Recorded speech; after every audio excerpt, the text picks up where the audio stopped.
Hello,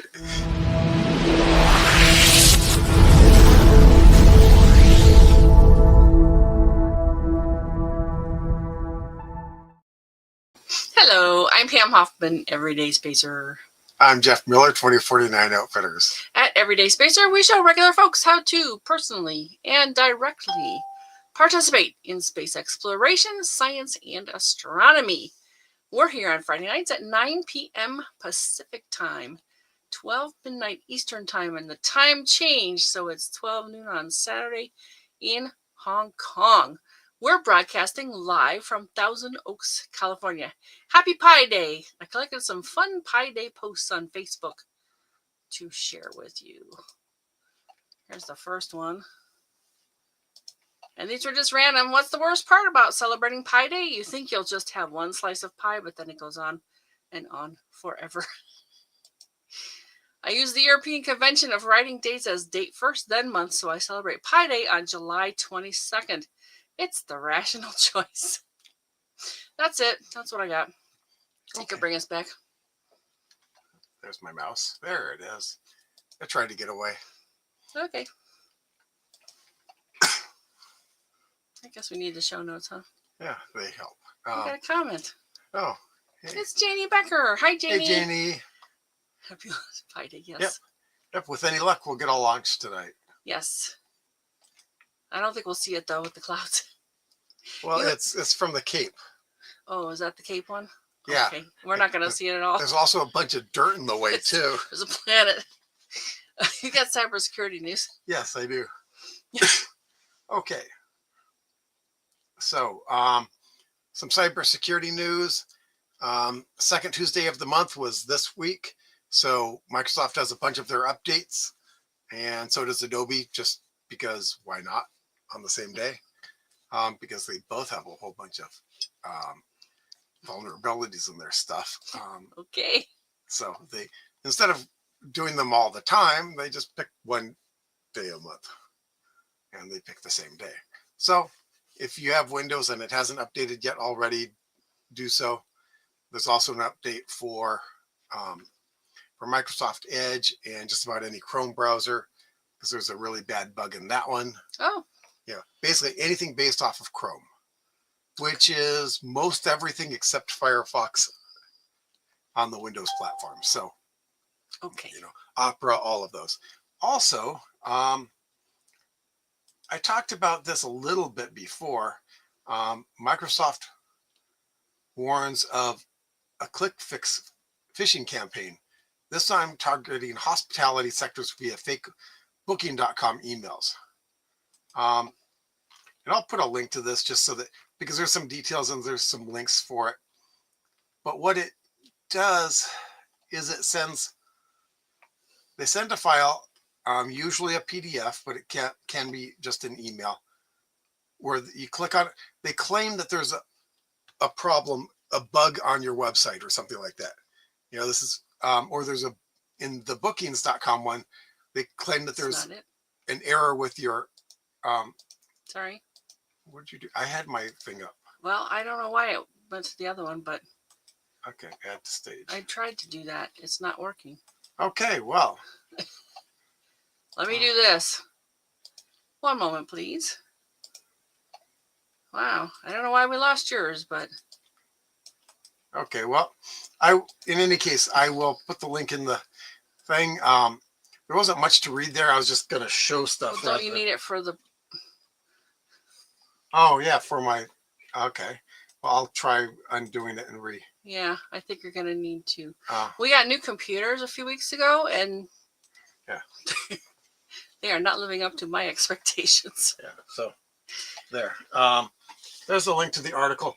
But essentially, it requires you to open up PDF or whatever file where they claim that there's a fix for the error. And then their instructions are to open up PowerShell, which is kind of like an advanced version of the command prompt. And copy and paste a command into the PowerShell and run it, which of course gives them full control over your computer. So as a, oh, hey, Cliff, So as a maybe an addendum to no clicky, no copy stuff in there, and basically tear your own liver out with a spoon. Seems like good advice. Yeah. So Go ahead and show clicks. He says hi. yeah. Hi, Cliff. Hi, Cliff. Yeah. Glad you're here. Thanks for joining us. Okay. So I will. Yeah. There you go. Yeah. Let's see if that helps. So he's gonna re-share. Which means it'll pop up when I do this. Well, I can do this, but in the meantime, so tonight's episode we are doing Exoasteroids. Yes. We will be back in 8.3 seconds.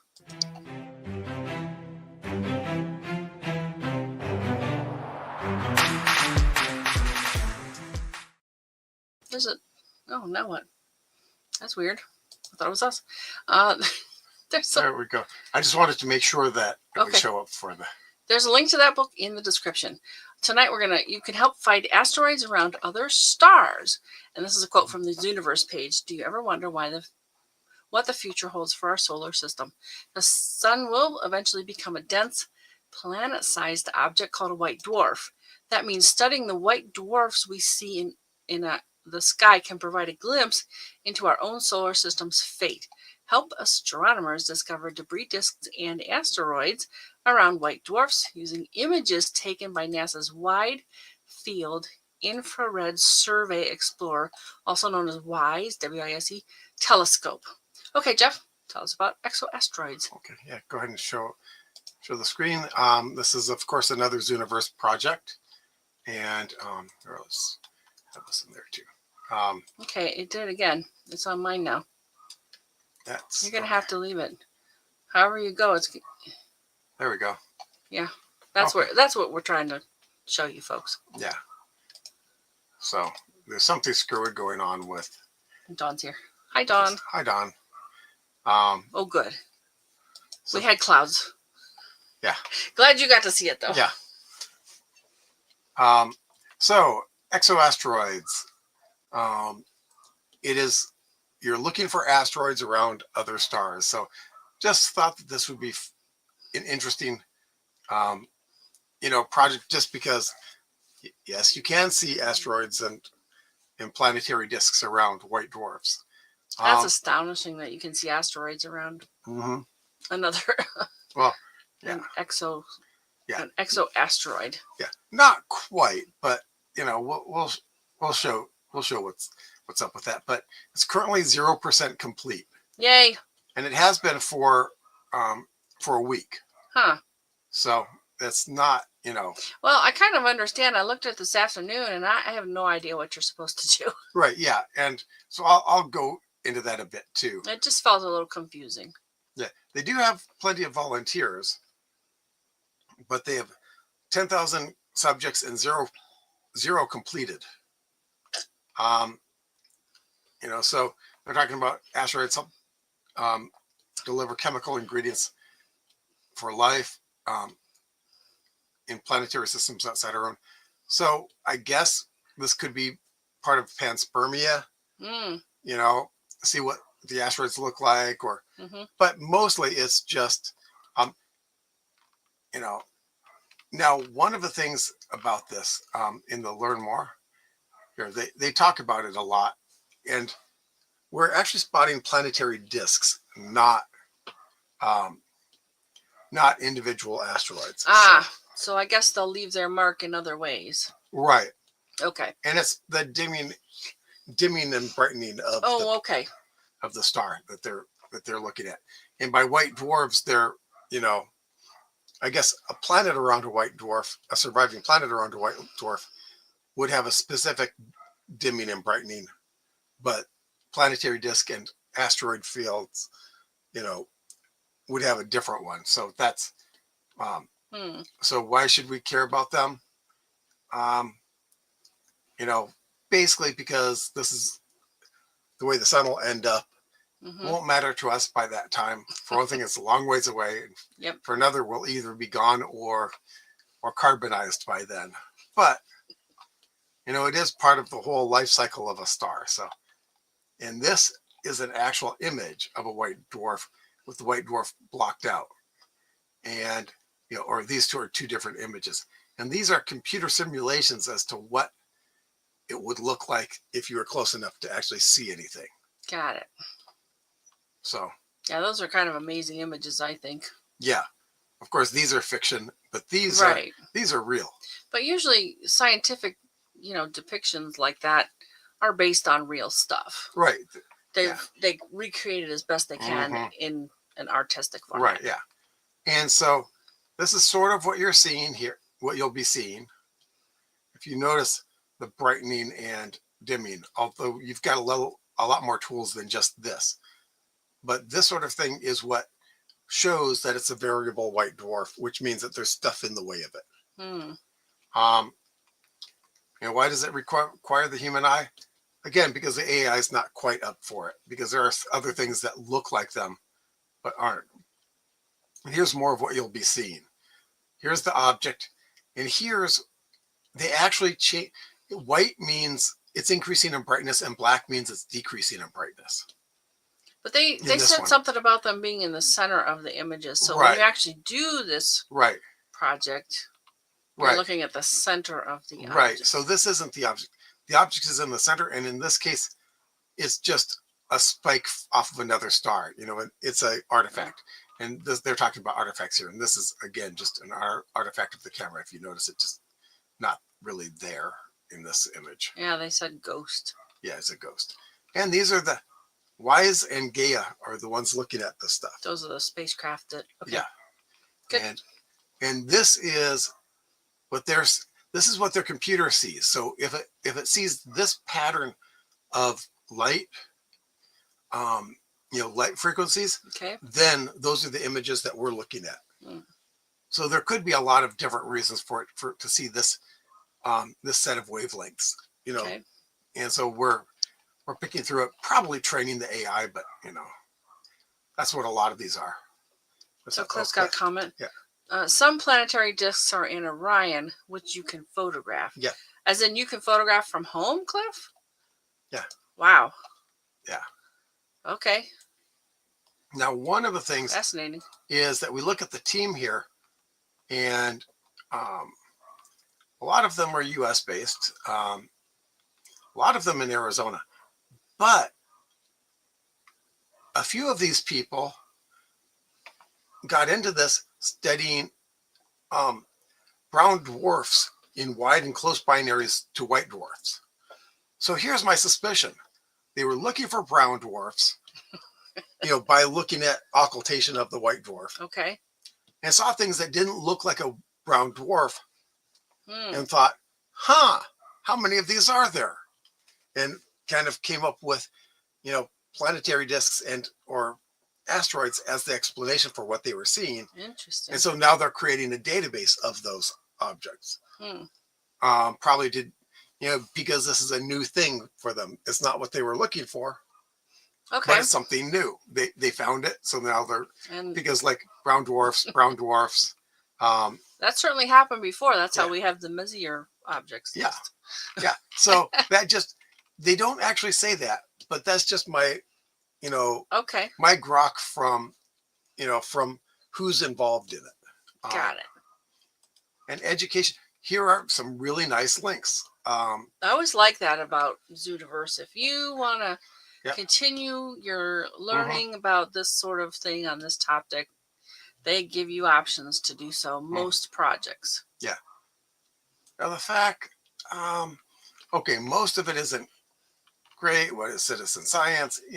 All of the stuff that you could get from just the main page of Zooniverse. So it just takes up time. What is a main sequence star? Of course, we know this, but this is a really good image. So, hey, if you don't already know this, here you go. White dwarfs from cold to hot white dwarfs, i.e. as they get older, they go up this direction. Or the other hot, way. Yes, hot to cold. Yeah, they go this way. Cliff's got a comment. Yes. He says, yes, cameras are that good now, and scopes and tracking mounts are so good. Oh, yeah, because with the tracking, you can do a long exposure. Yes, that's true. Yeah. So here's where they're looking. And this is much closer to what you'll be seeing in there. So what is a variable star? And again, like I said, white shows that it's increasing in brightness. So this is the object, and this is them with computerizing it to make white be increasing brightness and black be decreasing brightness. Interesting. Okay. And I'm sure that there's stuff to learn about the way it increases or decreases in brightness, but we're just spotting the ones that do this. Question about flip books. It's just basically a set of images taken for about 6 to 10 years. Oh, wow. Yeah, these are taken over 6 to 10 years. And what is a diffraction spike? We've all seen those in stars. Yes. A crowded field can sometimes complicate things. And if you notice, everything in here is brightening and dimming. So that's an artifact of something, not the star. Oh, okay. Other web pages. These are a bunch of catalogs of stars.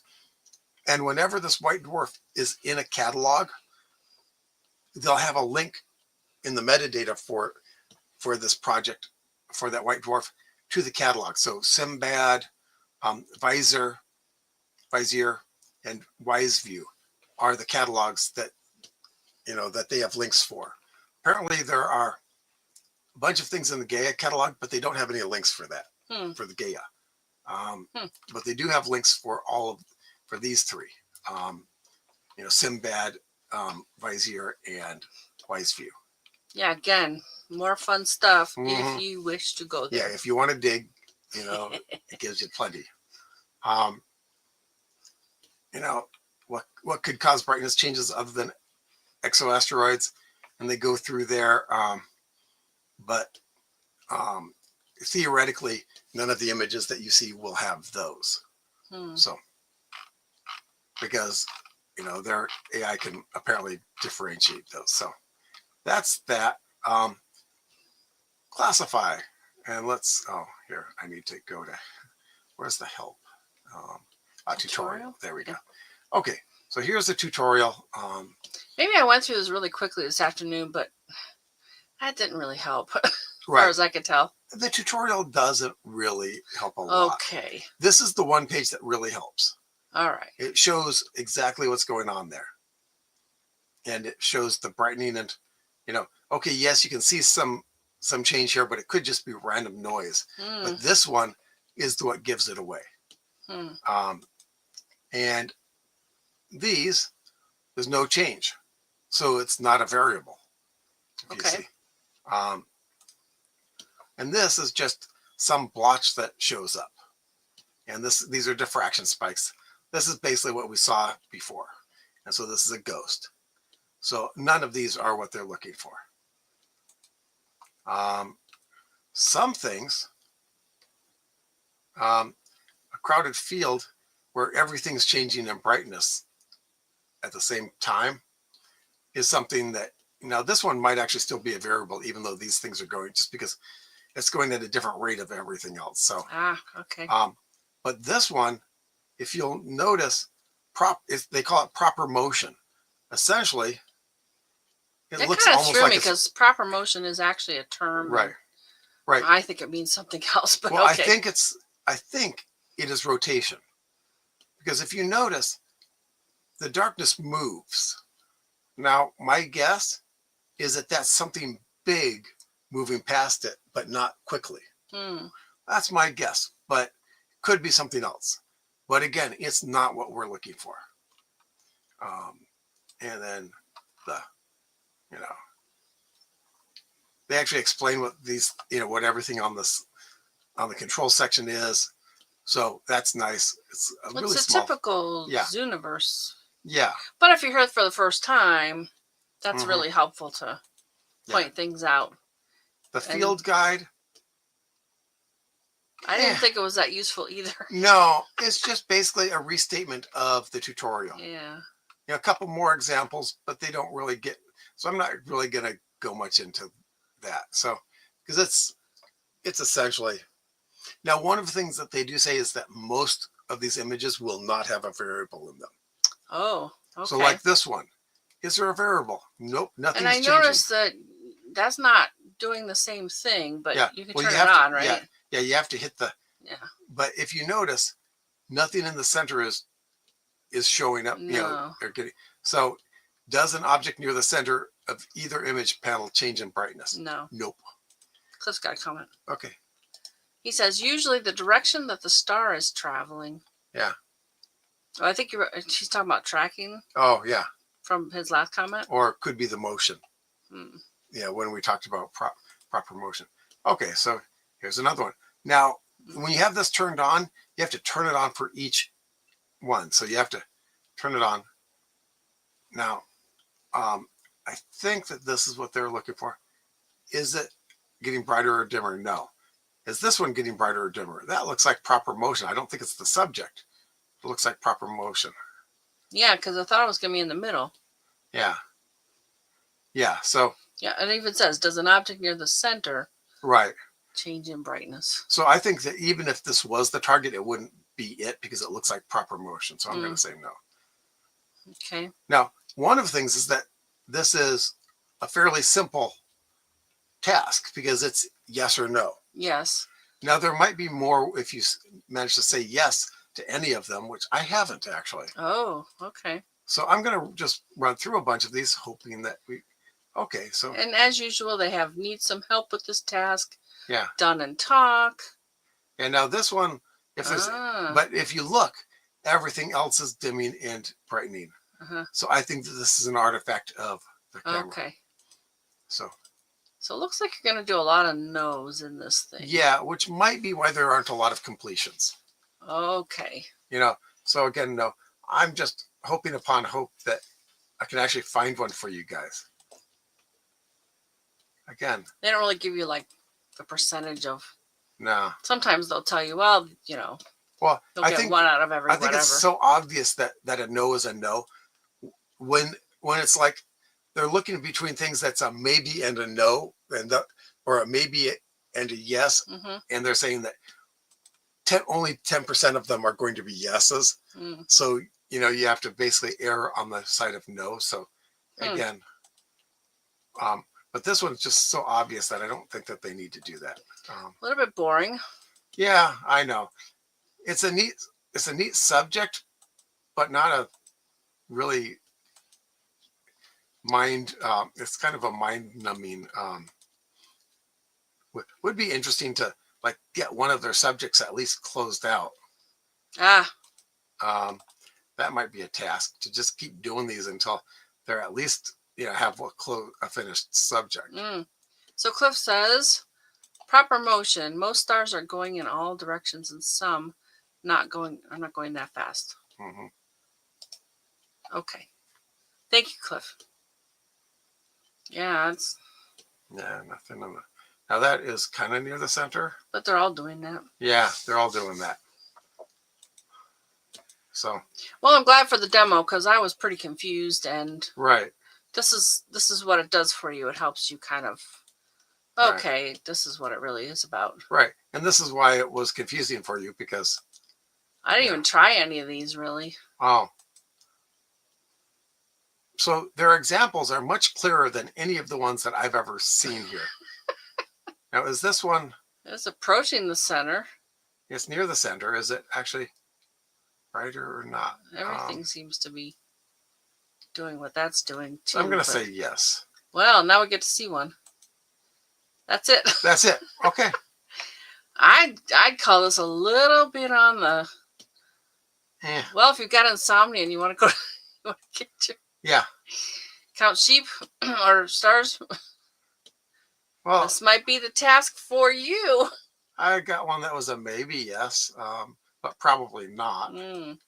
But at least they'll look at it. Yeah. Right. Are they training the computer for this? I didn't get that impression. They didn't say it. Okay. But maybe, I mean, it's likely. And it looks like you've got all the controls, zoom and pan and all that. But right, yeah. I don't think it's going to help either. Yeah. But you definitely want to run the video or, each slide after. Right, yeah. I think we're done here. One after the other. Come back to us. Oh, and now it's stuck. Yay. But now we don't want it. So meaner.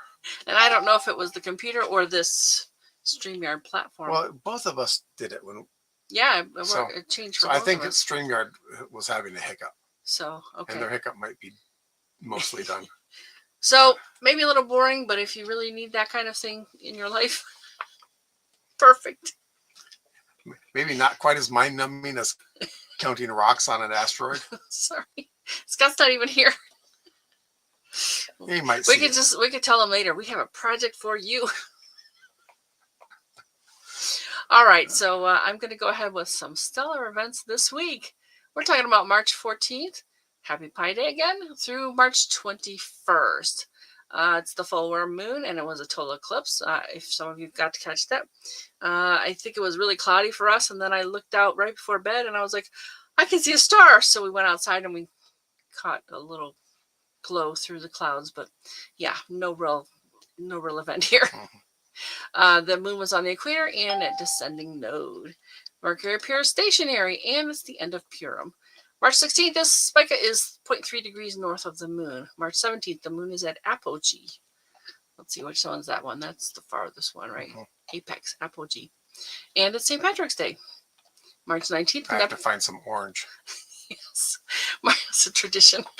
March 19th is Neptune and the moon are in conjunction. March 20th is the equinox. In other words, the sun is over the equator. And then things start switching. It comes back north. The sun comes back north. And Venus and Neptune are in conjunction. Antares is 0.5 degrees north of the moon. March 21st, the next globe at night project begins. Oh, I actually have that one. Let me go set it up, and I'll come back to these. I should have put that there. Let me put that there. There you go. Yeah, go ahead and share.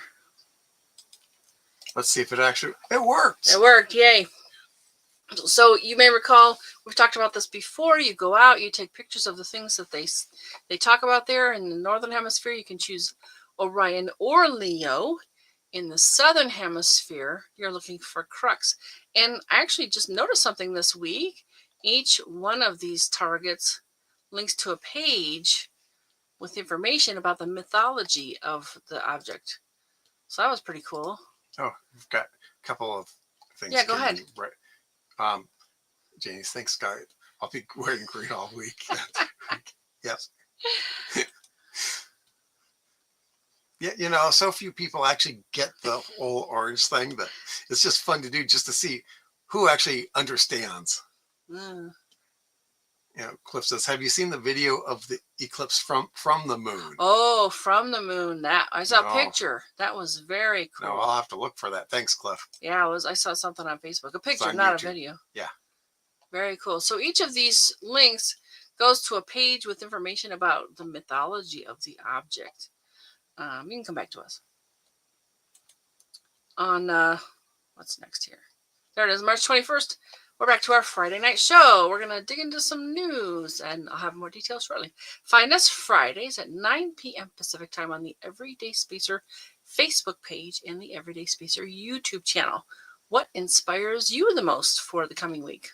Oh, and just a couple of tidbits. With any luck, SpaceX will launch in an hour or so, in a couple hours from now, and hopefully get our people back from the ISS. Is that this one? Yeah. Okay. And just because it was a fairly short episode, and what happens when you have a necromancer who's also a cannibal?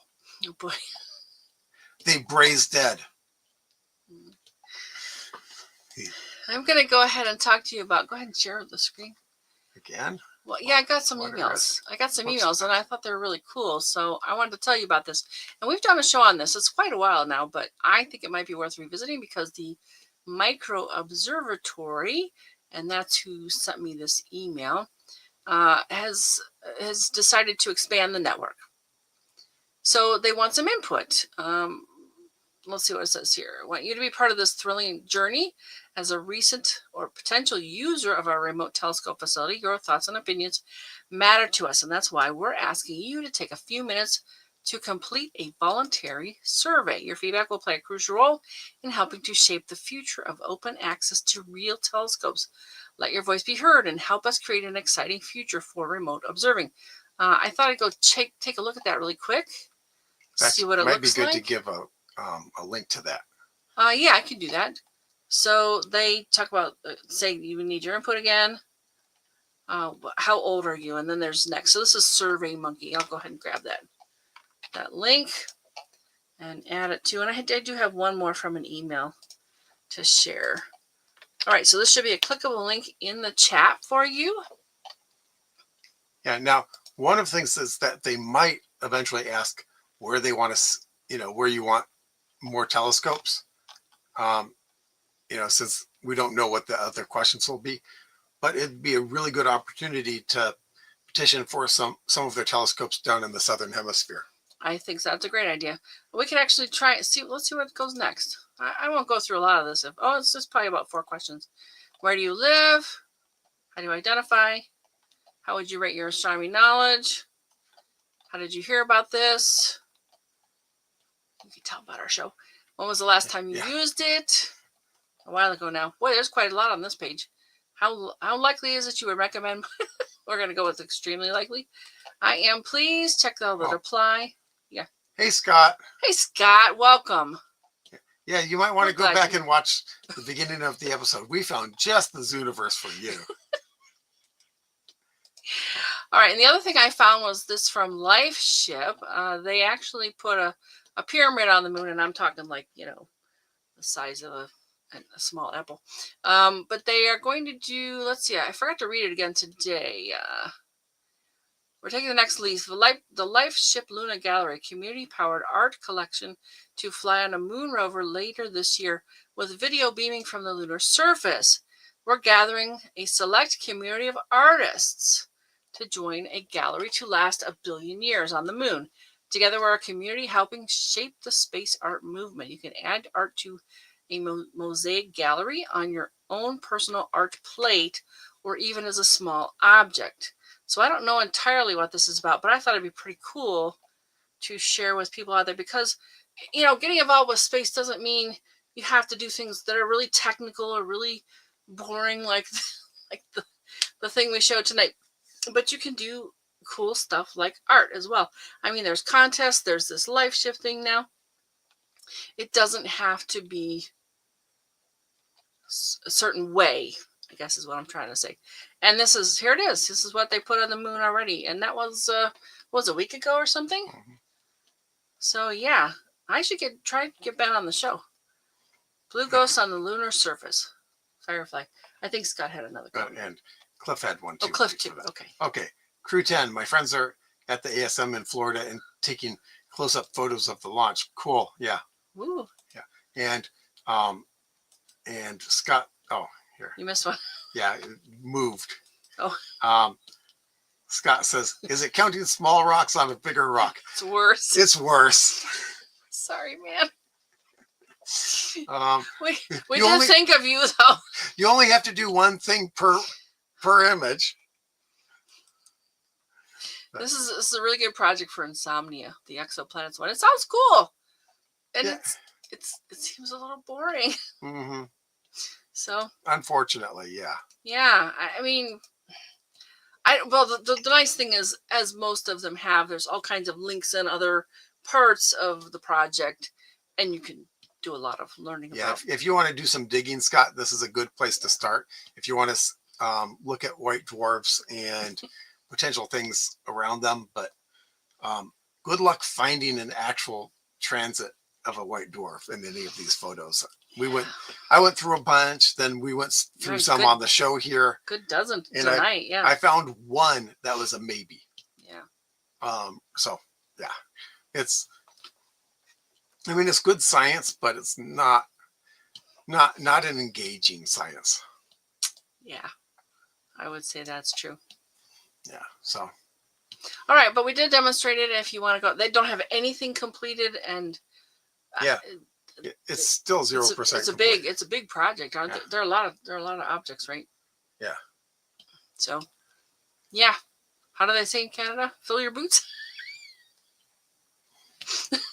I don't know that one. My friend Rodine says it sometimes.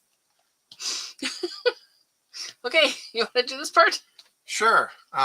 If you or someone you know has done something interesting involving space exploration, science, or astronomy, we'd love to share our live. Join us again next Friday, March 21st. Pam will do some digging this week to learn more about the astronauts who stayed on the ISS, International Space Station. Longer than expected. Okay. They are finally coming back. With any luck. Yeah. With any luck, by the next show, we'll know yeah, a whole lot more. And actually, Donald had some really good ideas about how to look into it. And this was your suggestion, I think, right?